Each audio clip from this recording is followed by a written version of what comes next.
Well, hello and welcome to I Love Gay today. And this is the first of a new series we're starting. It's not just a series, but we're actually going to be interviewing a variety of different LGBTQ travel influencers and bloggers and video bloggers, aka vloggers. And we're going to meet with all these folks, and we're going to be not only talking to them about their perspectives on LGBT travel, but also asking a series of questions that are going to be woven into a larger travel panel that's going to have their responses along with, like, say, three or four other travel influencers to get kind of a broader perspective on certain aspects of the LGBT travel market in 2020. So anyway, we're our very first interview, and we're here with David Perry. How are you, David? Very good. Thank you for having me. How are you doing? Very good. I mean, thanks for being our guinea pig. Wouldn't be the first time. I love it. Oh, see, you're matching your background very nicely. I see I see Oh where this yeah, is going. yeah. I know I have my secrets, kind You of. do. I love it. But no, tell us a little bit about how you kind of got started in this whole gay travel world and influencing and writing and photography and all that. Well, it was kind of the decision was kind of made for me. I was a luxury writer in 2008, and that's when the Great Recession happened, and the world was on fire. People were not hiring, and I had to freelance. Yeah. I really did. And I was on Twitter and I was on like LinkedIn and Facebook. I actually lost a job. I lost an interview because I wasn't on Instagram at the time of that interview. Oh. Yes. She asked if I was on Instagram. I said no, and she literally did this. She tossed her head at. So I went home and I downloaded Instagram, and but I am a real photo bug when I'm on a Yeah. trip. Yeah. 3 days, I can take 600 photos, and I've done that. So I started doing that, and people began liking what I did. Yeah. So I was not trying to become an influencer at the time. I hadn't even heard the Mhm. term at that time. Yeah. But all of a sudden, you at 1 week you're at 1,000 followers, and the next week you're at like 1,500 followers, and next week you're at 2,000 followers, and all of a sudden people are just starting to like, hey, you're really good. And Yeah. so Yeah. then there we go. I love this. Well, you talked about Instagram, but what are your strongest social media platforms that you use? Right now it is the strongest ones that I would say are first of all Instagram. I cleared the 10,000 mark this year, and that officially made me the an influencer. Yes. Yes. But secondly, interestingly enough, it's LinkedIn.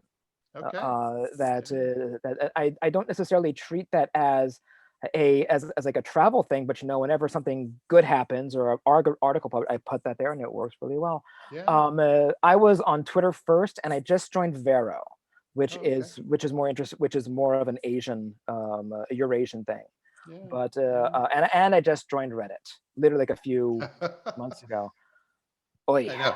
Reddit's a whole crazy space, so I Reddit is wouldn't a even know whole where to creative start. thing, man. I Yeah. mean, Yeah. like Instagram, I found is so polite. Same thing with Twitter, but man, if you're on Reddit, pull up your sleeves because you're really gonna be, you're ready for a fight. Yeah, especially in 2020. Yeah, But on the devil yeah. makes work for idle hands. Yeah, but I find following you fun and Thank you. enjoyable, and it's because I would say that you're in that category of you don't really follow all the norms of what others may say is like this is what you should do or this is what you should photograph. I love that you go places differently. You shoot things differently. Tell us a little bit about that. As far as shooting things differently, I blame that entirely on National Geographic because my Yeah. mom had a subscription, and I was just looking at those pictures growing up, and I got that style. I'm not. There are some influencers out there that are fantastic at what they do. It's them in a destination or wherever, and they do it beautifully. Yeah. Someone already has that job, so me copying them, it's just going to be a copy. So with my photos and with what I post, it's the destination because I'm assuming that's kind of what people actually want to Yeah. you go to out of nowhere Wales or in the deserts of the United Arab Emirates. What do you see? Where do you go? What do you do? Yeah. So I purposely make myself a secondary presence in the photos. It's Yeah. all me in the comments and the commentary, but I kind of space myself out. Yeah. Yeah. Be this Yeah. Yeah. Yeah. in the photos that I post, Well, especially and like, yeah, no, you were just talking about United Arab Emirates. I mean, uh, you've gone to some exotic places, including quite the Muslim world is seems to be a very strong part of some of yeah, the. I grew up in Iran, Okay. and sometimes I refer to a place as the Ummah, and that is the Muslim world. Yeah. For gays, it is a you're on their turf and you're on their terms. There Yeah. is not one Muslim nation out there that is friendly to us. Lebanon gets kind of close, but Yeah. Yeah. like if you're going to go to the Muslim world and you are gay or you're a gay couple, gays, butch it up. Lesbians, femme it up. Yeah. Trans, present whatever gender is on your passport. Um, and like you may remember a few years ago, I think it was 2017, where Gigi Gorgeous Mm. tried to go into Dubai. Yeah.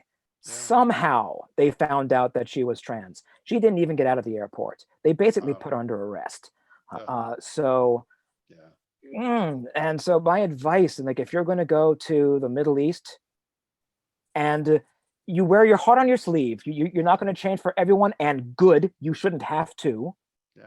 Israel, Cyprus, Greece, Hmm. these are places that are much more Yeah. Yeah. accepting. Yeah. No, like they say, when in Rome, and so it's the cultural sensitivities are something that do need to be reinforced in that sense that we do want to be safe and Or we just be aware. yeah Like if again, if you're one of those LGBTQs, you found your truth, and it's very upfront. If yeah you are yeah flamboyant or ebullient or whatever you want to call it, there are just some places that that's just not going to fly. And with the Muslim world, remember the Muslim world stretches from Morocco on one side all the way over to Indonesia on the other. yeah yeah So there's a big part of a big real piece of real estate that you yeah have to do your research for. yeah yeah. No, good point. Well, out of all this in 2020, have you had to do things differently? How's the pandemic, quarantine, and all of this affected you? Well, it sucks. I'll tell you Yeah, that. yeah, As far as an influencer goes, it's no one's traveling, yeah, and even the places that are traveling aren't necessarily accepting American visitors. yeah, There are a few that are, like Croatia or Malta, but because of the United States' rather schizophrenic approach to treating this virus, we're not too popular at the moment. yeah, So what I've done is I've changed my hashtags to like when we travel again, we will travel again, still curious, still a traveler, which are just these very optimistic hashtags for when things do, I want to say, get back to normal. I'm not sure if that'll ever happen. But I try to make my feeds inspirational as much as aspirational. Um, so I haven't changed much in the photos that I post. I have focused a little bit more on like some domestic destinations, not maybe not like say Abu Dhabi in the United Arab Emirates, but say Palm Springs yeah, or yeah, Saugatuck. These other gay destinations that are a little bit easier to reach. yeah, yeah. No, I hear you, and it's going to be interesting when we're able to start going to events again in the real world. I think the last time I saw you was the New York Times travel show, and so Yeah, you and I go to these things, and so go I to look these for things, and man, yeah, it was a sea change because that was in January, yeah, I think it was, or very early February, and in March, it just all came crashing down. At least no, in New York, it did. yeah. And so I look forward to being able to sometime in the future be able to attend these events with you again. Oh, Yeah. let's hope. Yes. Let's hope. Exactly. Um, I'm looking forward to it. As a traveler, I'm an inveterate traveler, and being forced to stay in one place, Oh yeah. that's just purgatorial. I know. I think there's a bunch of us in that category. But Ah, but it'll be great to see you. I'm glad you were yeah, able to be here with us and share some of your absolutely, thoughts for a few moments. absolutely. And Sure. Absolutely. Well, thanks again. Thank you very much for letting me be here. All right. Take care now. You too. So good.